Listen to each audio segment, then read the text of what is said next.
BSc part 1 subject computer science lecture number 3 है। इस lecture के अंदर हम जिन पॉइंट्स को कवर करेंगे वो है stack and Q. Stack and Q से रिलेटेड हमने क्लास में भी काफ़ी डिटेल में बात की थी, तो यहाँ पे मैं ब्रीफ सी बात करने के बाद स्टैक से रिलेटेड जो हमने पढ़ा था स्टैक विद अरे, स्टैक यूजिंग अरे, तो इनके एल्गोरिदम्स के बारे में थोड़ा सा डिस्कस करूँगा और इसके साथ स्टैक यूजिंग लिंक लिस्ट के बारे में थोड़ा सा डिस्कस होगा और उसके प्रोग्राम के बारे में हम डिटेल में देखेंगे। तो जो पहला पॉइंट है वो हम देखेंगे stack.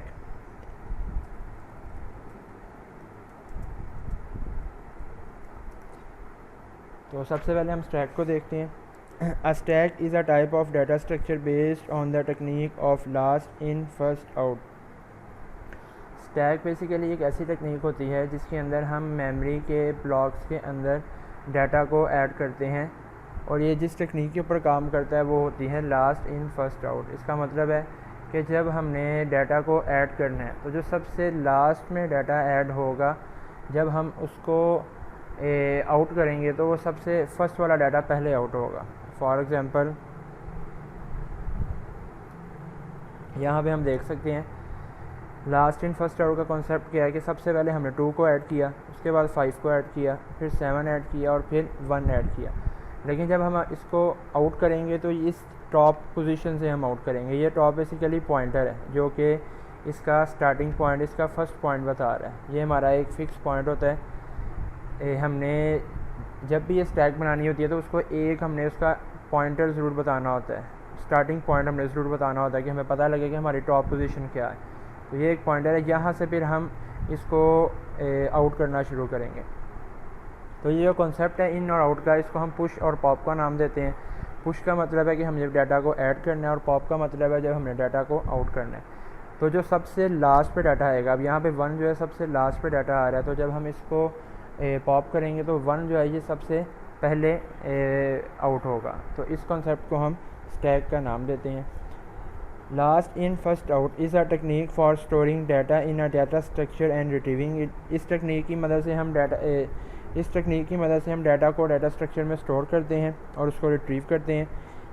It store the newly enter object on the top of all previous enter object. इसका मतलब है सबसे पहले हमने 2 ऐड किया, तो जब हम 5 ऐड करेंगे वो 2 के टॉप पे ऐड होगा।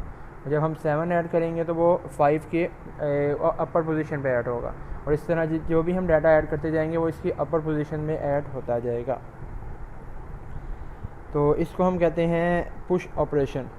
उसके बाद है similarly the object that is enter at the top of the stack is remove first. और उसके बाद जो सबसे टॉप पे डाटा एंटर होगा, जब रिमूविंग का टाइम आएगा, पॉप ऑपरेशन परफॉर्म करने का टाइम आएगा, तो जो सबसे टॉप जो नंबर होगा उसको हम पहले आउट करेंगे। तो इस सारी टेक्निक को हम लास्ट इन फर्स्ट आउट कहते हैं, और ये हमारे पास स्टैक है। इसके अंदर 2 रिस्ट्रिक्शंस होती हैं। वो ये कि अगर तो हमारी स्टैक फुल है, यानी कि हमने लेट्स सपोज अपनी लिमिट रखी है 10 नंबर्स, तो अगर 10 नंबर्स कंप्लीट हो चुके हैं तो कोई भी पुश ऑपरेशन परफॉर्म नहीं होगा। और अगर हमारी स्टैक एम्प्टी है तो कोई भी पॉप ऑपरेशन परफॉर्म नहीं होगा। मतलब अगर कोई भी नंबर नहीं है तो हमारे पास जब कोई नंबर ही नहीं है तो हम निकालेंगे किसको। तो इसका मतलब है कि जब स्टैक एम्प्टी है तो कोई भी पॉप ऑपरेशन परफॉर्म नहीं होगा। तो यहाँ पे आपने इसकी एग्जांपल देख ली है, ये इन नंबर्स के साथ कि किस तरह नंबर्स जो हैं उनको हम स्टैक के अंदर ऐड करते हैं। तो स्टैक को रिप्रेजेंट करने के 2 तरीके होते हैं, स्टैक यूजिंग अरे, अब stack using link list. Stack using अरे का जो हमने प्रोग्राम है वो इन डिटेल हमने क्लास के अंदर देख लिया था, अब उसको दोबारा डिस्कस नहीं करेंगे। स्टैक यूजिंग अरे से रिलेटेड जो एल्गोरिदम्स हैं उनको हम अब थोड़ा सा देख लेते हैं कि इसकी जो प्रोग्राम तो हमने देख लिया था, अब इसका एल्गोरिदम किस तरीके से वर्क करता है। तो यहाँ पे हमारे पास 2 चीज़ें हैं कि हमने पुश ऑपरेशन परफॉर्म करना है और पॉप ऑपरेशन परफॉर्म करना है। तो सबसे पहले जो हमने एल्गोरिदम देखना है वो पुश ऑपरेशन के लिए। तो इसका ये एल्गोरिदम है, इसके ये 4 हमारे पास लाइंस हैं। इसका अब इसमें स्टैक का ऑपरेशन क्या है कि हमारे पास जो टोटल नंबर्स हैं, n का मतलब टोटल नंबर्स, अगर हमारा जो टॉप का पॉइंटर है उसकी वैल्यू टोटल नंबर से ज़्यादा हो चुकी है, मतलब हमारे पास नंबर 0 से लेकर 9 तक है और टॉप की वैल्यू 10 पे जा चुकी है, तो इसका मतलब है स्टैक फुल हो चुका है, तो मज़ीद नंबर्स ऐड करने की ज़रूरत नहीं है। और अगर ऐसा नहीं है तो हम लेट्स सपोज हम दोबारा इसकी एग्जांपल देखते हैं।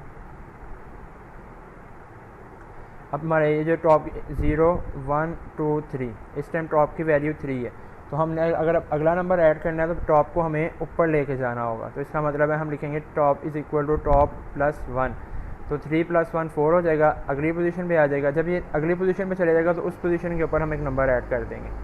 तो इस तरह इसका ये एल्गोरिथम है कि पहले हम इसकी पोजीशन को में एक 1 प्लस करेंगे और वहाँ पे जो नंबर हमारे पास होगा उस पोजीशन पे हम ऐड करने के बाद अपने प्रोग्राम को वहाँ पे ख़त्म कर देंगे। तो ये इंसर्ट से रिलेटेड हमारे पास एल्गोरिथम है। उसके बाद हमारा पॉप का एल्गोरिथम है कि अगर हमने स्टैक के अंदर से कोई नंबर डिलीट करना है तो वो किस तरीके से करेंगे। तो पहला कॉन्सेप्ट तो ये है कि अगर कोई भी नंबर अवेलेबल नहीं है,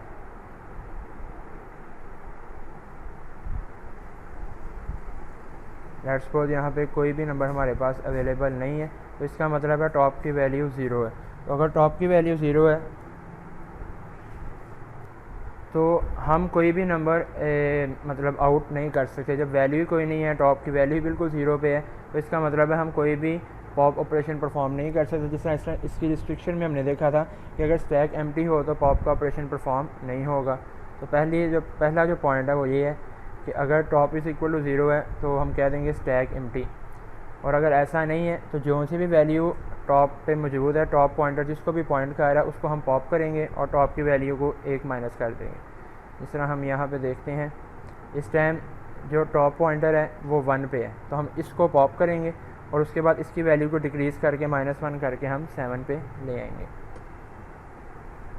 तो इस तरीके से ही हमने 2 देखे हैं, एक डाटा को इंसर्ट करना है और एक डाटा को डिलीट करना। तो ये स्टैक यूजिंग अरे से रिलेटेड 2 एल्गोरिथम थे। अब हम इसका नेक्स्ट कॉन्सेप्ट देखेंगे, स्टैक यूजिंग लिंक लिस्ट। यहाँ पे पहले मैं पॉइंट ऐड कर देता हूँ, स्टैक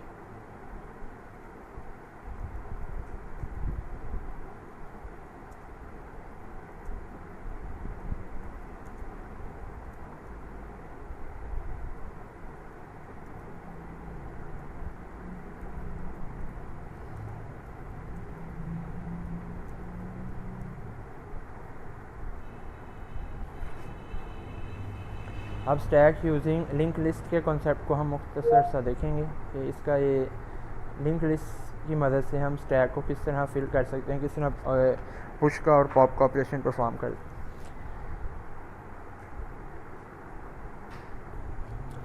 ये स्टैक यूजिंग लिंक लिस्ट है। A stack can be represented by allocation memory dynamically using linked list। जो स्टैक यूजिंग अरे होता है वो स्टैटिक मेमोरी होती है। इसका मतलब है कि वहाँ पे हमारे पास जो नंबर होते हैं वो फिक्स होते हैं। हम अरे में हम जितने उसकी लेंथ रखेंगे हम उससे ज़्यादा उसमें नंबर ऐड नहीं कर सकते, जबकि लिंक लिस्ट के अंदर ऐसा नहीं है। यहाँ पे जो मेमोरी है वो डायनामिकली होती है। अब इसका मतलब ये है कि रन टाइम के ऊपर यूज़र जितने भी नंबर ऐड करवाएगा वो जैसे जैसे नंबर ऐड करवाता जाएगा उस तरह हर नंबर के लिए मेमोरी अलॉट होती जाएगी। तो यहाँ पे हम जो यूज़र है वो अनलिमिटेड नंबर ऐड करवा सकता है। यूज़र की मर्ज़ी है, जितने नंबर वो ऐड करवाएगा उतनी ही उसको मेमोरी मिलती जाएगी और उसके मुताबिक नंबर ऐड होते जाएंगे। यहाँ पे हम साइज़ को फिक्स नहीं रख सकते। A stack can be represented by allocating memory dynamically using linked list। The length of stack is not specified in the program code। अब stack using linked list के अंदर जो length of stack है वो specified नहीं है। It is maintained during program execution according to the exact requirement of the user। अब execution के दौरान यूज़र अपनी रिक्वायरमेंट के मुताबिक जितने मर्जी इसमें नंबर ऐड करवा सकता है। The user can push unlimited number of items on a stack. इसके अंदर यूज़र अनलिमिटेड नंबर ऐड करवा सकते हैं। The dynamic representation of stack with pointer is more complex to implement. ये जो अरे की निस्बत लिंक लिस्ट की मदद से जब हम डायनामिकली मेमोरी को लेके स्टैक को इम्प्लीमेंट करते हैं तो ये थोड़ा सा कम्प्लेक्स है, लेकिन इसके अंदर फ्लेक्सिबिलिटी ज़्यादा है। अब इसमें अरे में और इसमें फ़र्क ये है कि अरे की जो मेमोरी होती है वो फ़िक्स होती है, हम जितने उसकी तादाद अरे की हम जितनी लेंथ रखते हैं उससे ज़्यादा नंबर ऐड नहीं हो सकते। जबकि लिंक लिस्ट के अंदर क्योंकि मेमोरी डायनामिकल यूज़ हो रही है, रन टाइम के ऊपर हम जो भी नंबर ऐड करवाएंगे उसको रन टाइम के ऊपर एड्रेस मिल जाएगा और वो डाटा मेमोरी के अंदर सेव हो जाएगा और हम जितना मर्ज़ी डाटा चाहे इसके अंदर ऐड करवा सकते हैं।